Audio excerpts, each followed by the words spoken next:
নমস্কার, আমি দীপঙ্কর। একটা নিজেকে চ্যালেঞ্জ করেছি যে আমি অন্তত ৯০ দিনের মধ্যে আমার শরীরে ১০ কেজি ওজন কমাবো। তার জন্য আমি যথেষ্ট চেষ্টা করছি। এই দেখুন আমার পেটের এখানে মেদটা বিশেষ করে জমেছে। তো সন্ধ্যাবেলা আমি বানিয়ে নিয়েছিলাম ব্ল্যাক কফি। ব্ল্যাক কফি বানানো সবচেয়ে ইজি। না লাগে এর মধ্যে চিনি, না লাগে শুধু দুধ। গ্যাস গরম করুন, ওর মধ্যে কফি বানানোর বাসনটা দিয়ে দিন, তারপর গরম জল আর সাথে পরিমাণ মতো ব্ল্যাক কফি। তারপরে উতলাতে থাকুন, আর মাঝে মাঝে চামচ দিয়ে এটাকে নাড়িয়ে দেওয়া উচিত। নাড়ানো হবে কারণ যাতে নিচে লেগে না যায় বাসনের মধ্যে। এটাই ব্ল্যাক কফি বানানোর নিয়ম। ভীষণ ইজি, আপনারাও তাই করতে পারেন, কিন্তু একটু খেতে তেতো, যেহেতু এর মধ্যে কোনো চিনি দেওয়া নেই প্লাস দুধও দেওয়া নেই, তাই একটু খেতে তেতো হবে, আর কিছুই হয়।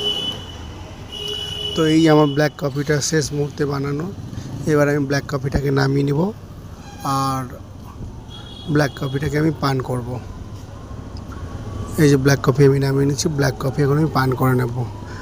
আর আমি রাত্রেবেলা করে ওই জিরা, মৌরি আর আজওয়াইন ভিজানোর জল সকালবেলা পান করি। এইটাও নাকি স্বাস্থ্যের পক্ষে ভালো। আমি জানি না এটা কতটা কার্যকর হবে, তবে আপনারা চাইলে ট্রাই করতে পারেন। একটু কড়া মনে হতে পারে, কিন্তু খুব বেশি কড়া নয়। আর আপনাদেরকে জানিয়ে রাখি যে মালদার যে রামকেলি মেলায় এই যে গৌড়ের মূর্তিটা রং করা হচ্ছে, কারণ মালদায় রামকেলি মেলা শুরু হয়ে গেছে।